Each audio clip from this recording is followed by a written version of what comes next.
Hi നമസ്കാരം welcome to my channel. ഇന്ന് നമ്മൾ ഇവിടെ ഉണ്ടാക്കുന്നത് ചിക്കൻ ബിരിയാണിയാണ്. ചിക്കൻ ബിരിയാണി ഇപ്പോൾ നമുക്ക് എല്ലാവർക്കും അറിയാവുന്ന ഒരു സംഭവമാണ്. പക്ഷേ ഞാൻ കാണിക്കാൻ പോകുന്നത് നമ്മുടെ വീട്ടിൽ ഉണ്ടാക്കുന്ന കുറച്ച് ഷോർട്ട് കട്ട്സ് ഒക്കെ ഇട്ടുള്ള ഒരു മെത്തേഡാണ്. അപ്പം ഈ റെസിപ്പി നിങ്ങളെല്ലാവരും കാണുക, എന്നിട്ട് വീട്ടിൽ ട്രൈ ചെയ്ത് നോക്കുക.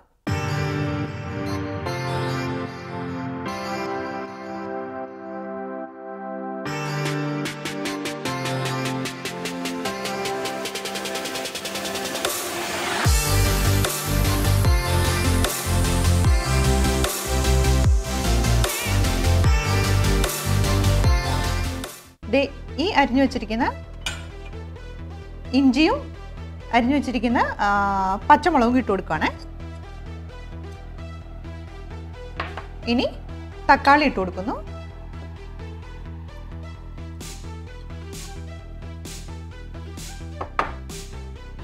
കുറച്ച് ഉപ്പ് ഇട്ട് കൊടുക്കാം. ഉപ്പ് നമുക്കൊരു ടീസ്പൂൺ ഇട്ട് കൊടുക്കാം. ഓക്കെ,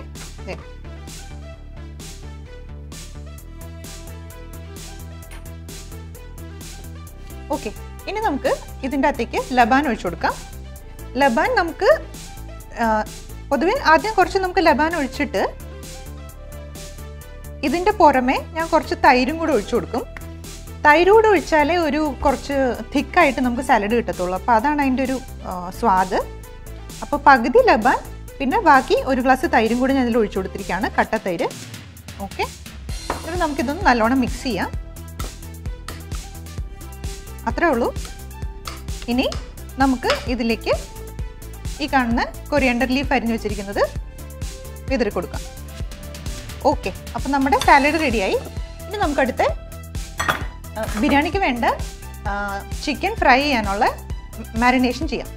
ഇത് നമ്മൾ 1 കിലോ ചിക്കൻ എടുത്ത് വെച്ചിട്ടുണ്ട്. അപ്പം ഇതിലേക്ക് നമുക്ക് മാരിനേറ്റ് ചെയ്യാനായിട്ട് ആദ്യമേ 1 ടീസ്പൂൺ ഉപ്പിട്ട് കൊടുക്കാം. 1/4 ടീസ്പൂൺ മഞ്ഞൾപ്പൊടി.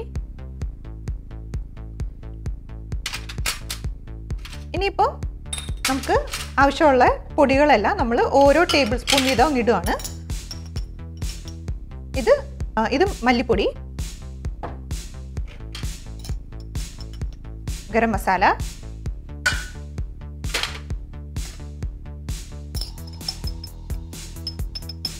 കുരുമുളക് പൊടി,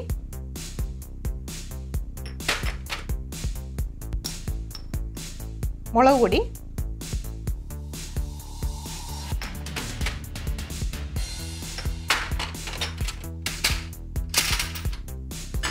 അതിൻ്റെ പുറമെ ഇനി ലാസ്റ്റായിട്ട് 1 ടീസ്പൂൺ ഇഞ്ചി പേസ്റ്റ്, അതുപോലെ തന്നെ 1 ടീസ്പൂൺ വെളുത്തുള്ളി പേസ്റ്റ്. അത്രേ ഉള്ളൂ. അപ്പം നമ്മൾ ഇടാനുള്ള പൊടിയൊക്കെ ഇട്ട് കഴിഞ്ഞു. ഇനി നമുക്ക് ഇതെല്ലാം കൂടെ നല്ലോണം ഒന്ന് മിക്സ് ചെയ്തെടുക്കാം. ഓക്കെ, അപ്പം നമ്മുടെ ചിക്കൻ മിക്സ് ആയിട്ടുണ്ട്, മാരിനേറ്റ് ആയിട്ടുണ്ട്. അപ്പം ഇനി നമ്മളിത് അരമണിക്കൂർ വെക്കും. അരമണിക്കൂർ വെച്ചതിന് ശേഷം നമുക്കിത് വറുത്തെടുക്കാം. ഓക്കെ, അപ്പോൾ ഇപ്പം അരമണിക്കൂർ ആയിട്ടുണ്ട്. പാത്രം ചൂടായി. ഞാൻ അതിലേക്ക് വെളിച്ചെണ്ണ ഒഴിച്ചു കൊടുക്കുകയാണ്. എന്നിട്ട് അതിലേക്ക് നമ്മൾ കറിവേപ്പില നിരത്തുകയാണ്. ഇതിലേക്ക് നമ്മൾ ഓരോ പീസ് ചിക്കൻ അങ്ങ് വെച്ച് കൊടുക്കുകയാണ്. കറക്റ്റായിട്ടൊന്ന് നിരത്തി ഇടുകയാണ്.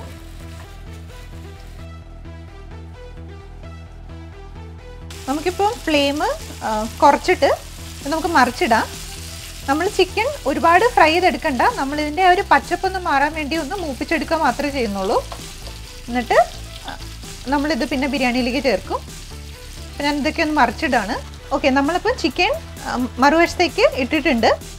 ഇനി ഇങ്ങനെ ഒരു 2-3 മിനിറ്റ് കിടക്കട്ടെ എണ്ണയിൽ. അത് കഴിഞ്ഞ് അങ്ങ് ഓഫ് ചെയ്യുക. കൂടുതൽ ഫ്രൈ ചെയ്യരുത്. അപ്പോൾ ഇത്രയേ ഉള്ളൂ. ഓക്കെയാണ്, മതി. കുക്കറിൽ ചിക്കൻ കറി ഉണ്ടാക്കിയെടുക്കാം. അപ്പോൾ വേഗം ആവും. അതിലേക്ക് ഞാൻ കുറച്ച് എണ്ണ ഒഴിക്കുന്നു. ഒരുപാട് ഒഴിക്കേണ്ട ആവശ്യമില്ല. അപ്പോൾ എണ്ണ ചൂടാകുമ്പോൾ നമ്മൾ അതിലേക്ക് 3 വറ്റൽമുളക്, 1 കറുവപ്പട്ട, 1 തക്കോലം, 3-4 ഏലക്ക, 3-4-5 ഗ്രാമ്പു ഒക്കെ ഇട്ട് കൊടുക്കണം. പിന്നെ ഇത് ഒരു ബേ ലീഫ് കൂടെ ഉണ്ട്, അതും കൂടി ഇട്ട് കൊടുക്കണം.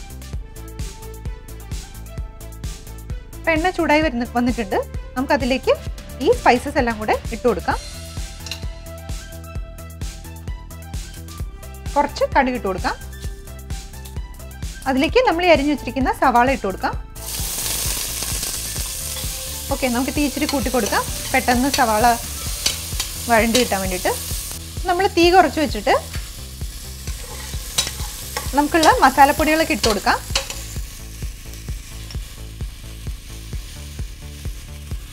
മുളക് പൊടി, കുരുമുളക് പൊടി ഞാൻ 2 ടേബിൾ സ്പൂൺ ഇടും.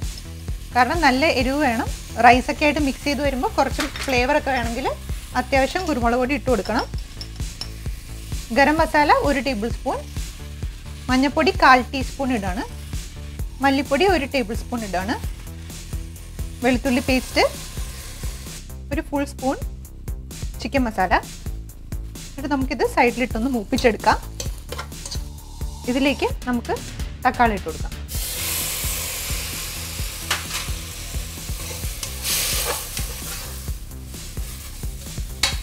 എണ്ണ ഞാൻ ഇതിലേക്ക് ഒഴിച്ചു കൊടുക്കുകയാണ്, നമ്മൾ നേരത്തെ ചിക്കൻ വറുത്തതിൻ്റെ. അപ്പോൾ അഡീഷണലി എണ്ണ ഉപയോഗിക്കേണ്ട ആവശ്യമില്ല. മസാലയൊക്കെ നന്നായിട്ട് വരുന്നുണ്ട്. നമുക്ക് തീ കുറച്ച് നേരം ഇത് വേവിക്കാം. നമുക്ക് കുറച്ച് നേരം അടച്ചു വെച്ച് വേവിക്കാം. 2-3 മിനിറ്റ് കഴിഞ്ഞു. മാഷ് ചെയ്ത് കൊടുക്കുക. കുറച്ച് നേരം അതാണ് കിടന്ന് വേവട്ടെ. അപ്പോൾ നമ്മുടെ മസാല റെഡി ആയിട്ടുണ്ട്. നമുക്കിതിലേക്ക് നമ്മൾ വറുത്ത് വെച്ചിരിക്കുന്ന ചിക്കൻ ഇട്ട് കൊടുക്കാം.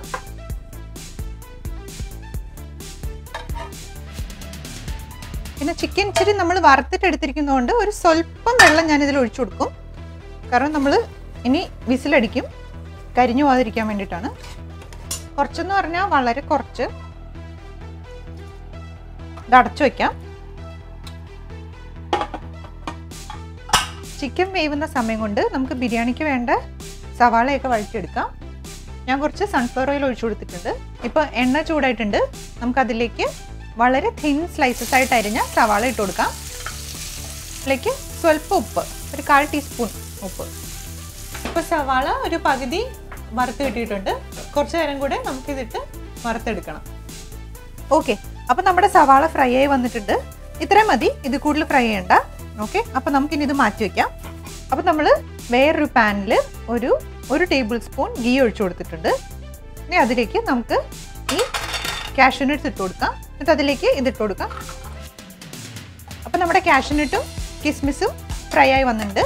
അത്രയും മതി. നമുക്ക് ഇത് വേറൊരു പാത്രത്തിലേക്ക് മാറ്റാം. ഇനി കുറച്ച് ഗീ കൂടി ഇട്ട് കൊടുക്കാം. ബിരിയാണി ഉണ്ടാക്കി കഴിഞ്ഞിട്ട് വെക്കാൻ വേണ്ടിയിട്ട്, അതിൻ്റെ മുകളിൽ വെക്കാൻ വേണ്ടിയിട്ട് നമ്മൾ കുറച്ച് പൊട്ടറ്റോയും മുട്ടയും ഫ്രൈ ചെയ്തെടുക്കുന്നുണ്ട്. ഇത് നമ്മൾ അതിൻ്റെ കൂട്ടത്തിൽ കഴിക്കാൻ രസമാണ്. അതിനുവേണ്ടി നമ്മളിതൊന്ന് ഫ്രൈ ചെയ്തെടുക്കും ലൈറ്റായിട്ട്. ഇതിലേക്ക് നമ്മൾ കുറച്ച് ഉപ്പ് തൂളി കൊടുക്കുകയാണ്. അധികം ഇടരുത്. കുറച്ച് പെപ്പറും കൂടെ ഇട്ട് കൊടുക്കാം. ഇത് കഴിഞ്ഞു, അത്രേ ഉള്ളൂ. ഇതങ്ങ് മാറ്റാം. ഇനി നമുക്ക് ചിക്കൻ്റെ പരുവ നോക്കാം. ചിക്കനൊക്കെ നല്ല രസമായിട്ട് വന്നിട്ടുണ്ട്. അപ്പോൾ ഇനി നമുക്ക് ബിരിയാണിക്ക് വേണ്ട റൈസ് റെഡിയാക്കാം. അതിനായിട്ട് ഒരു പാത്രം എടുത്ത് വെച്ചിട്ടുണ്ട്. അതിൽ നമുക്ക് കുറച്ച് ഗീ ഒഴിച്ചു കൊടുക്കാം. അതിലേക്ക് കുറച്ച് സൂര്യ ഓയിൽ കൂടെ ഒഴിച്ചു കൊടുക്കാം. ഇതിലേക്ക് നമ്മൾ കുറച്ച് ബേ ലീവ്സ്, കറുവപ്പട്ട, താക്കോലം, ഒരു 3-4 ഏലക്ക, 3-4 ഗ്രാമ്പു ഒക്കെ ഇട്ട് കൊടുക്കുകയാണ്. ബേസിക്കലി നമ്മുടെ ബിരിയാണി റൈസിന് വേണ്ട സ്പൈസസ്. ഇതിലേക്ക് നമ്മൾ കുറച്ച് മഞ്ഞൾപ്പൊടി ഇട്ട് കൊടുക്കാം. അത് നമ്മുടെ റൈസിന് കുറച്ച് കളർ വരാൻ വേണ്ടിയിട്ടാണ്. ഇനി ഇതിലേക്ക് നമ്മൾ ഈ കുറച്ച് നേരം വെള്ളത്തിലിട്ട് വെച്ചിരുന്ന കുതിർത്ത് വെച്ചിരുന്ന അരി ഇട്ട് കൊടുക്കാം. എന്നിട്ട് നമുക്ക് ഈ അരി നമ്മുടെ ഗീയിൽ ഒന്ന് ചെറുതായിട്ടൊന്ന് ഇളക്കിയെടുക്കാം കുറച്ച് നേരം. അപ്പോൾ നമ്മൾ ഇനി ഇതിൻ്റെ അകത്തേക്ക് വെള്ളം ഒഴിച്ചു കൊടുക്കാൻ പോവാണ്. നമ്മൾ എന്തോരം അരി ഇടുന്നോ അതിൻ്റെ ഇരട്ടി വെള്ളം ഒഴിച്ചു കൊടുക്കുക, അത്രേ ഉള്ളൂ.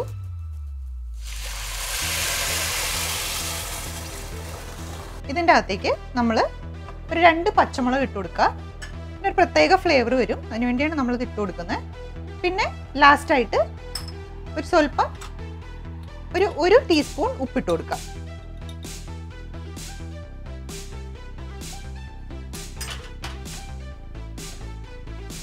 എന്നിട്ട് നമുക്കിതൊന്ന് ഇളക്കി അടച്ചു വയ്ക്കാം.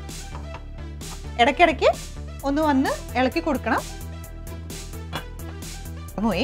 1 ടീസ്പൂൺ വെളുത്തുള്ളിയും കൂടെ ചോറിലേക്ക് ഇട്ട് കൊടുക്കണം. എന്നാലേ നമ്മുടെ ബിരിയാണി റൈസിന് ആ ഒരു പ്രത്യേക സ്വാദ് വരത്തുള്ളൂ. ഇത് നമ്മൾ തിളച്ച് കഴിയുമ്പോൾ തീ സിമ്മിലിടണം. എന്നിട്ട് ചോറ് വറ്റി വരുമ്പോഴത്തേക്കും, വെള്ളം വറ്റി വരുമ്പോഴത്തേക്കും നമ്മൾ നല്ലോണം ഒന്ന് പിന്നെ ഇളക്കി കൊടുക്കണം. ഇപ്പം ചോറ് നല്ലോണം വെട്ടി തിളയ്ക്കുന്നുണ്ട്. നമ്മളിനി തീ കുറച്ച് വയ്ക്കുക. കുറച്ച് വെച്ച് അത് വേവാൻ അനുവദിക്കുക. വെന്ത് കഴിയുമ്പോൾ ഒന്ന് ഇളക്കി കൊടുക്കണം. ഓക്കെ, അത് മൂട്ടിപ്പിടിക്കാൻ അനുവദിക്കരുത്.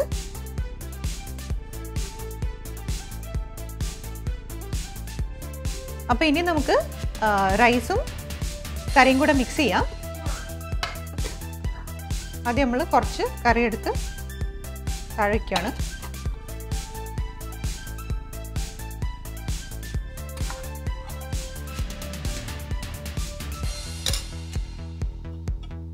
അതിൻ്റെ പുറത്തേക്ക് കുറച്ച് റൈസ് ഇടാം.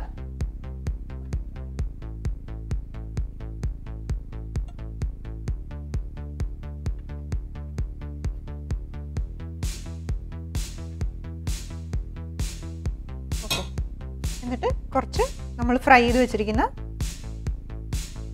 സവാള ഇട്ട് കൊടുക്കാം.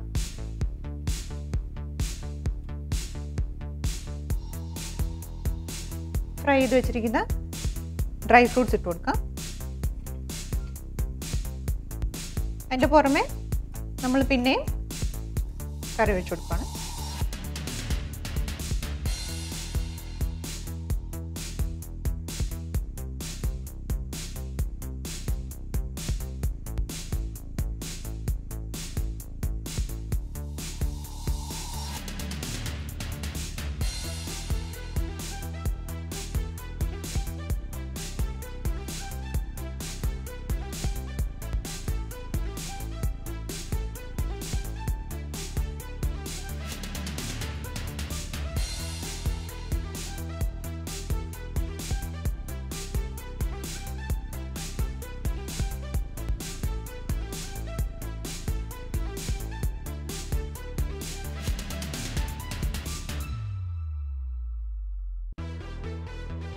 അപ്പോൾ നമ്മുടെ റമദാൻ സ്പെഷ്യൽ അടിപൊളി ബിരിയാണി തയ്യാറായിട്ടുണ്ട്. അപ്പോൾ നിങ്ങൾക്ക് എല്ലാവർക്കും ഇതിൻ്റെ റെസിപ്പി ഇഷ്ടമായെന്ന് കരുതുന്നു. നിങ്ങൾ വീട്ടിൽ ട്രൈ ചെയ്ത് നോക്കണം. എന്നിട്ട് അതിൻ്റെ കമൻറ്റ്സ് തന്നെ അറിയിക്കണം. ഓക്കെ, അപ്പോൾ നമുക്കിനി അടുത്ത വീഡിയോയിൽ കാണാം. Okay, by.